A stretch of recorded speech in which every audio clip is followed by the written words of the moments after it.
Good morning बेटा। वो कहते हैं ना कि गालिब एक बात अक्सर कहा करते थे कि टूट जाता है गरीबी में हर वो रिश्ता जो खास होता है, और लाखों फ्रेंड बनते हैं जब पैसा पास होता है। कि मैं तुम्हें याद ना करूं तो खुद गर्ज मत समझना, छोटी सी उम्र में परेशानियां बहुत हैं, मैं भूला नहीं हूं, मेरे अच्छे दोस्त हैं ज़माने में, बस ज़िंदगी उलझी पड़ी है दो वक्त की रोटी कमाने में। तो नमस्कार बेटा, डिटर्मिनेंट पे ये लेक्चर 8th है हमारा, और आज का जो लेक्चर है उसमें हम बात करेंगे, चर्चा करेंगे एडजॉइंट के ऊपर। ठीक है ना। अब तक हमने डिटर्मिनेंट निकालना सीख लिया है 2 क्रॉस 2 का, 3 क्रॉस 3 का, डिटर्मिनेंट की प्रॉपर्टी पढ़ी है हमने बहुत सारी। ठीक है ना। हमने एरिया ऑफ ट्रायंगल निकालना सीख लिया है डिटर्मिनेंट मेथड से, हमने माइनर सीख लिया है, कोफैक्टर सीख लिया है, और अब हम पहुंचे हैं किसके ऊपर? एडजॉइंट के ऊपर। आज का जो टॉपिक है हमारा वो क्या है? एडजॉइंट है, इसी के ऊपर हम चर्चा करेंगे। ठीक है। तो एडजॉइंट क्या है? सबसे पहले एडजॉइंट की definition, the adjoint of square matrix. एक स्क्वायर मैट्रिक्स का एडजॉइंट कैसे निकलेगा? A is equal to A I J N. N इसलिए लगाया क्योंकि स्क्वायर मैट्रिक्स है, इसका मतलब ये n क्रॉस n की है, मीन्स इसमें n रो है और n क्या है? कॉलम है। Is defined as the transpose of matrix A I J. ध्यान देना, यहाँ पर जो है स्मॉल ए आई जे है, यहाँ पर कैपिटल ए आई जे है, और जब कैपिटल ए की बात आती है तो इसका मतलब कोफैक्टर होता है वो। ठीक है ना। यानी कि जो नई मैट्रिक्स कोफैक्टर से जो मैट्रिक्स बनी है ना, उसका हमने क्या कर देना है? ट्रांसपोज कर देना है, where A I J is cofactor of element, cofactor of elements small A I J. ठीक है। मीन्स हमारे पास नोटेशन, अच्छा नोटेशन क्या होगी? नोटेशन होगी एडजॉइंट ए, यानी कि A D J short form से हम इसको डिनोट करेंगे, कंप्लीट नहीं लिखेंगे। तो एडजॉइंट ऑफ मैट्रिक्स ए पढ़ा जाएगा। सपोज करो एग्जांपल मैंने लिया है कि ये मेरे पास क्या है? एक मैट्रिक्स है जिसका ऑर्डर कितना है? 3 क्रॉस 3 है। कितना है ऑर्डर? 3 क्रॉस 3 है। एलिमेंट है तो स्मॉल ए से डिनोट करते हैं, कोफैक्टर है तो कैपिटल ए से डिनोट करेंगे। तो ये मेरे पास एक मैट्रिक्स जिसका ऑर्डर 3 क्रॉस 3 है और ये इसके एलिमेंट हैं, और ये मेरे पास क्या आ गया? फिर ये मैंने कोफैक्टर निकाल लिए। अब एलिमेंट किस में कन्वर्ट हो गए? कोफैक्टर में। और डेफिनेशन क्या कहती है कि ट्रांसपोज ऑफ, ये जो मेरे पास कोफैक्टर से मैट्रिक्स बनी है ना, उसका ट्रांसपोज। इसलिए अगर आपने ध्यान दिया हो तो मैंने सिंबल किसका लगा रखा है? ट्रांसपोज का। और जब ट्रांसपोज मैंने कर दिया है ना कोफैक्टर का, तो ये जो निकल के आ गया मेरे पास, ये क्या आ गया? एडजॉइंट निकल के आ गया। फर्स्ट रो किस में चेंज होगी? फर्स्ट कॉलम में। सेकंड रो किस में चेंज होगी? सेकंड कॉलम में। और थर्ड रो किस में चेंज होगी? थर्ड कॉलम में। तो ये है मेरे पास किसकी डेफिनेशन? ट्रांसपोज की। कंफ्यूज नहीं होना है आपने। करना क्या है? जो भी मैट्रिक्स दे रखी है उसके आपने कोफैक्टर निकालने हैं। कोफैक्टर निकालने आपने पिछले लेक्चर में सीख ली हैं। कोफैक्टर निकालने के बाद आपने क्या करना है? एक मैट्रिक्स बनानी है, और जो भी मैट्रिक्स बनती है उसका ट्रांसपोज कर देना है, तो वो क्या आ जाएगा? मैट्रिक्स का एडजॉइंट आ जाएगा। बिल्कुल सिंपल है, कुछ भी नहीं है। ठीक है। और जो 2 क्रॉस 2 ऑर्डर की मैट्रिक्स होगी ना, उसमें मैं विदाउट कोफैक्टर के भी आपको बताऊंगा कि डायरेक्ट एडजॉइंट कैसे निकालते हैं। ठीक है। उसके बाद एक थ्योरम है बेटा, अगर मैट्रिक्स ए की अगर एडजॉइंट ए से मल्टीप्लाई कर देना, या एडजॉइंट ए की मैट्रिक्स ए से मल्टीप्लाई कर दे, मीन्स इनको हम आगे पीछे लिख दें, तो वो किसके इक्वल होगा? वो होगा डिटर्मिनेंट ए और इनटू में आई। आई का मतलब क्या है? यहाँ पर आइडेंटिटी मैट्रिक्स है और n क्रॉस n की है, जो ए का ऑर्डर होगा ना वही किसका ऑर्डर होगा? आई का होगा।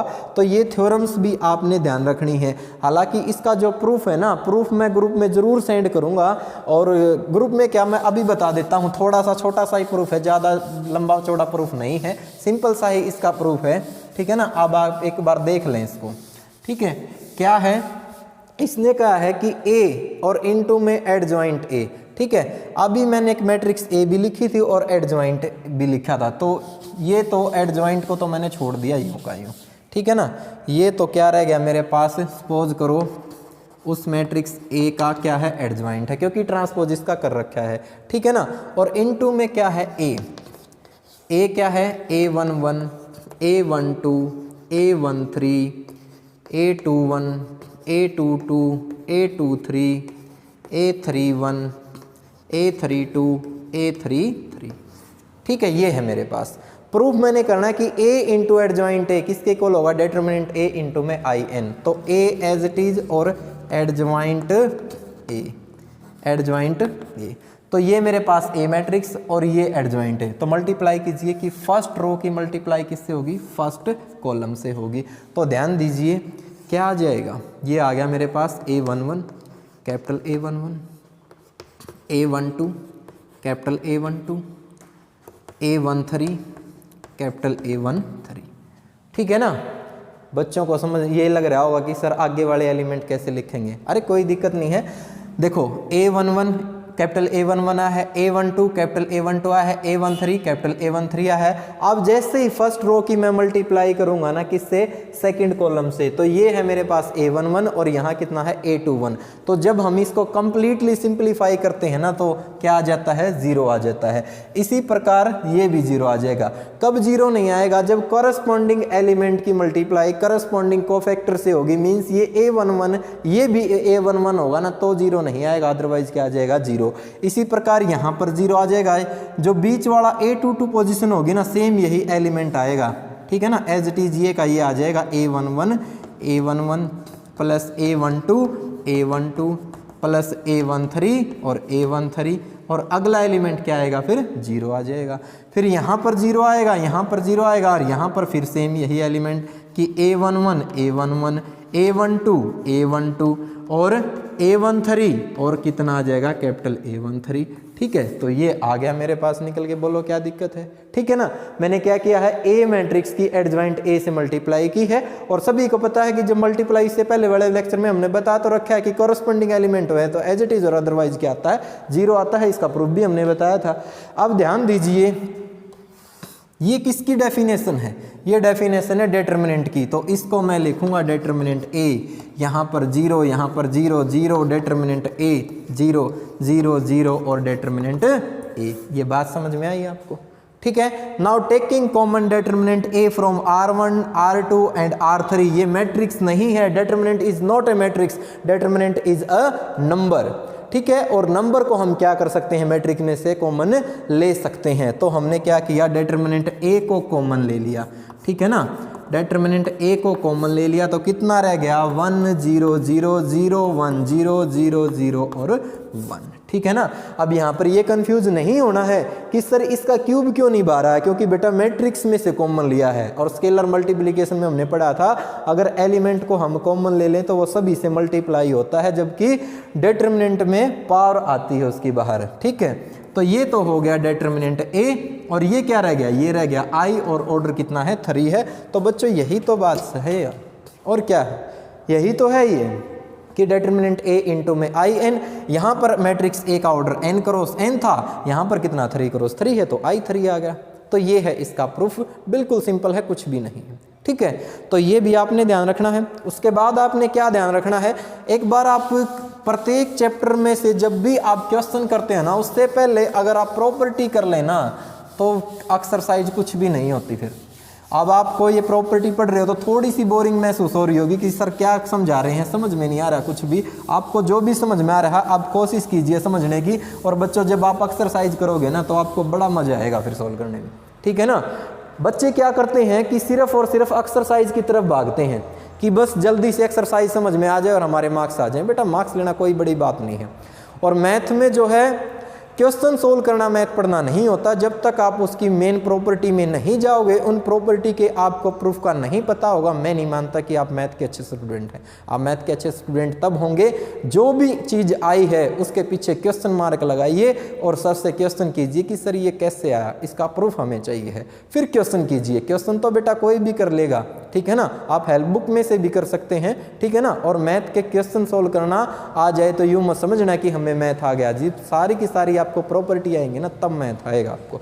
तो नेक्स्ट प्रॉपर्टी क्या है बेटा, singular matrix, non singular matrix. अब सिंगुलर मैट्रिक्स क्या होती है, जब मैट्रिक्स का डिटरमिनेंट 0 आ जाए ना तो वो होता है सिंगुलर, और जब मैट्रिक्स का डिटरमिनेंट क्या आ जाए, नॉन जीरो आ जाए, वो क्या होगा, नॉन सिंगुलर होगा। ये भी आपने क्या करना है, ध्यान रखना है, ठीक है, कि जब मैट्रिक्स का डिटर्मिनेंट 0 आ जाए तो सिंगुलर, और जब मैट्रिक्स का डिटर्मिनेंट नॉन जीरो आ जाए तो वो क्या होगा, नॉन सिंगुलर होगा। ठीक है, और जब मैट्रिक्स नॉन सिंगुलर होती है तो ही उसका इन्वर्स क्या होता है, पॉसिबल होता है। हालांकि अभी हमने inverse of matrix elementary operation से पढ़ा है, अभी हमने डिटर्मिनेंट मेथड से नहीं पढ़ा है। इससे जो नेक्स्ट लेक्चर होगा उसमें हम पढ़ेंगे।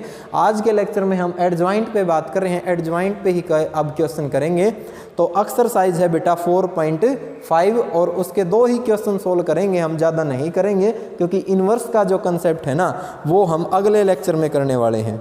तो आज के लेक्चर में हम एक्सरसाइज 4.5 से क्वेश्चन नंबर फर्स्ट अब आपको करवाते हैं।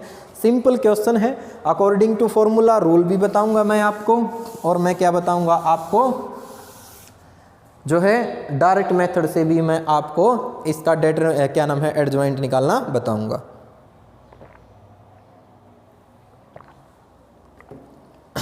देखो एक्सरसाइज 4.5 क्वेश्चन नंबर फर्स्ट कि find adjoint of each of the matrix in exercise 1 और 2, कि प्रत्येक एक्सरसाइज 1 और 2 में आपने एडजॉइंट निकालना है। क्वेश्चन नंबर फर्स्ट, पहले मैं 2x2 से सिंपल क्वेश्चन लेता हूं पहले, ताकि बच्चों को कन्फ्यूजन ना हो। 1 है, 2 है, एक 3 दे दिया और एक 4 दे दिया, कोई दिक्कत नहीं। लेट किया, मैट्रिक्स को ए मान लिया, ठीक है ना, ए मान लिया। मैं क्या करूंगा सबसे पहले, क्योंकि डेफिनेशन क्या कहती थी एडजॉइंट की, कि आपने कोफैक्टर निकालने हैं, कोफैक्टर से मैट्रिक्स बनानी है और उसका ट्रांसपोज कर देना है। तो कोफैक्टर A11, डायरेक्ट कोफैक्टर कैसे निकालते हैं वो देखिए। Cofactor of position A11 is equal to -1 raise to power 1 + 1 into में करस्पॉन्डिंग कॉलम को छोड़िए, करस्पॉन्डिंग रो को छोड़िए, 4 और सोल्व करने के बाद 4 आ गया। A12 cofactor of position A12 -1 raise to power 1 + 2 corresponding column, corresponding row, that is 3, लेकिन बाहर -3 क्योंकि यहाँ माइनस है। A21 cofactor of A21 -1 raise to power 2 + 1 corresponding column, corresponding row, कितना रह गया 2 और बाहर आके हो गया -2। ठीक है, A22 cofactor of A22 -1 raise to power 2 + 2 corresponding column, corresponding row को छोड़ दिया 1 और बाहर आके 1 क्योंकि साइन पॉजिटिव। ठीक है, क्या था डेफिनेशन के अनुसार कि एडजॉइंट ऑफ ए, जो भी कोफैक्टर निकले हैं उनसे मैट्रिक्स बनानी है। वहां हमने A11, A12, A21, A22 ये दिखाई दिए थे, बट अब ये नहीं लिखें क्योंकि इनकी वैल्यू आ गई है। तो 4 -3 -2 और 1, और अकॉर्डिंग टू डेफिनेशन इसका था ट्रांसपोज। तो ट्रांसपोज कीजिए, कितना आ गया ट्रांसपोज किया तो, ट्रांसपोज किया तो ये आ गया हमारे पास 4 -3 और ये हो गया -2 और 1, ये आ गया निकल के आंसर। तो समझ में आ गया ना आपको। तो इस तरीके से आपने निकालना है एडजॉइंट ए। अब एडजॉइंट ए, एक तो हम इतना लंबा मेथड अपनाएं, एक डायरेक्ट मेथड। अगर मान लिया MCQ में क्वेश्चन आता है तो डायरेक्ट मेथड, ठीक है ना, कि डायरेक्ट मेथड से हम कैसे इसका एडजॉइंट निकालें। उसके लिए आपने क्या करना होगा, जो डायगोनल एंट्रीज हैं उनको इंटरचेंज कीजिए। डायगोनल एंट्रीज को क्या करना है, इंटरचेंज करना है। क्या करना है, इंटरचेंज करना है। ठीक है ना, कि इसको इसके यहाँ भेजिए और इसको इसके यहाँ भेजिए। ठीक है ना, वो कहता है कि तुझे मेरी ज़रूरत है, मुझे तेरी ज़रूरत है, लेकिन एक दूसरे में इंटरचेंज कर देना। तो क्या हो गया हमारे पास 4 1। ठीक है, और इनके आपने साइन को चेंज कर देना है। क्या कर देना है, साइन को चेंज कर देना है। तो क्या हो जाएगा -2 और -3। ठीक है ना, क्या किया है, डायगोनल एंट्री का इंटरचेंज, और इसका आपने क्या करना है, चेंज साइन, चेंज साइन। ठीक है, और डायरेक्ट हमारे पास क्या निकल के आ गया, एडजॉइंट ऑफ ए निकल के आ गया। तो है ना इंटरेस्टिंग। तो इस तरीके से आपने ये कर लेना है। आंसर दोनों के क्या है, सेम है, बट 3x3 में ऐसा नहीं होगा। ठीक है ना, हालांकि जब मैं मैट्रिक्स का इन्वर्स करवाऊंगा ना आपको 3x3 का, तो उसका भी एक शॉर्ट मेथड बताऊंगा जो आज तक मेरे ख्याल से किसी भी टीचर ने आपको नहीं बताया होगा, कि 3x3 ऑर्डर की मैट्रिक्स का इन्वर्स शॉर्ट ट्रिक से कैसे निकालते हैं। क्योंकि जब भी हम IIT JEE वगैरह की बात करते हैं, ठीक है, या IIEEE वगैरह की हम बात करते हैं, तो वहाँ पर क्या होता है कि क्वेश्चन इन्वर्स वगैरह वगैरह के आते हैं और वहाँ पे कंसेप्ट अगर इतना बड़ा यूज करेंगे तो भाई 1 मिनट मिलती है उसमें तो नहीं होगा ना। तो उसके लिए भी मैं सारे के सारे 100 ट्रिक आपको बताऊँगा। बस आप इसी तरीके से आप मेरा साथ देते रहिए और जो है क्वेश्चन को सॉल्व करते रहिए, और जो भी आपको नहीं समझ में आता है आप कमेंट बॉक्स में लिख दिया करो, या पर्सनली अब तो जो है वीडियो में मैंने अपना मोबाइल नंबर भी दे दिया है, वहाँ से भी आप कॉन्टेक्ट कर सकते हैं, ठीक है ना। तो देखिए अब क्वेश्चन नंबर 2 हम करने जा रहे हैं, adjoint of A. Question number 2 करने की बजाय मैं क्या करता हूँ, क्वेश्चन नंबर 3 का 4th पार्ट करवा देता हूँ, उसमें 2 भी हो जाएगा और ये वेरिफिकेशन भी हो जाएगी जो 3rd और 4th में है, ठीक है ना। ठीक है, 3rd का 4th पार्ट नहीं बच्चों, क्वेश्चन नंबर 4th ही है ये, ठीक है। तो देखो क्वेश्चन नंबर 4th, तो एक्सरसाइज में है हम 4.5 में, और अब हम बात कर रहे हैं बच्चों किसकी, क्वेश्चन नंबर 4th की। और 4th में इसने कहा है, प्रॉपर्टी हमने पढ़ी थी कि प्रूफ करना है कि a into adjoint of a या एडजॉइंट ऑफ, जो प्रूफ मैंने करवाया था, a किसके इक्वल होगा, डिटर्मिनेंट a इंटू में i, ठीक है। और जो a का ऑर्डर है वही किसका ऑर्डर होगा, i का ऑर्डर होगा। तो ध्यान दो यहाँ पर कंफ्यूज नहीं होना है, बच्चे डर जाते हैं कि वही प्रूफ फिर से आएगा, अरे वो प्रॉपर्टी का प्रूफ था डिफिकल्ट लगा होगा, ये न्यूमेरिकल का प्रूफ है इजी लगेगा। न्यूमेरिकल क्या है, न्यूमेरिकल इसने दिया है, क्या दिया कि 1 3 1 -1 0 0 और 2 -2 और 3 लेट किया और मैट्रिक्स ए हमने मान लिया, और ऊपर वाला हमने वेरिफिकेशन जो है करनी है। तो ये है हमारे पास टू प्रूव दैट का केस, ठीक है। ये हमने क्या करना है, प्रूफ करना है मेरे बच्चों, ठीक है। तो ध्यान दें, मैं इस साइड को सोल्व कर रहा हूँ, बीच वाली आपने आप कर लेना, इसको मैं इसके इक्वल दिखा देता हूँ, एक आप कर लेना है, ठीक है ना। तो सबसे पहले ए तो हमें दे रखी है, अब निकालना है एडजॉइंट ऑफ ए, ये हमारा पर्पज है फिलहाल।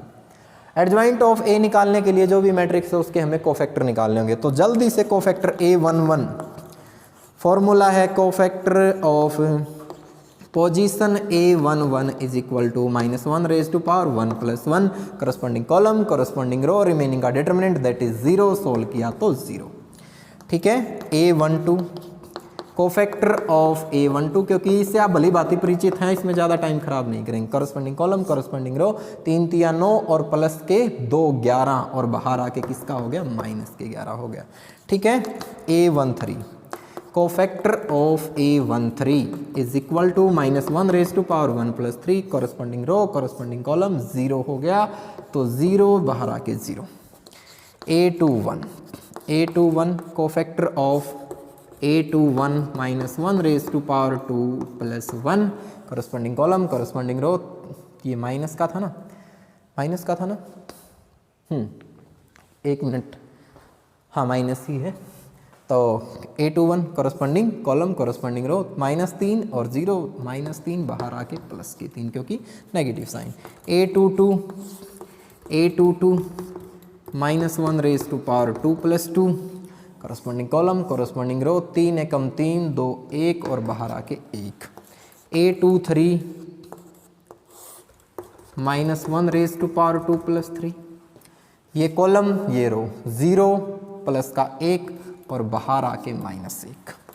A31 -1 रेज टू पावर 3 + 1, ये कॉलम ये रो, प्लस के 2 और 0 2 और बाहर आके 2 ही।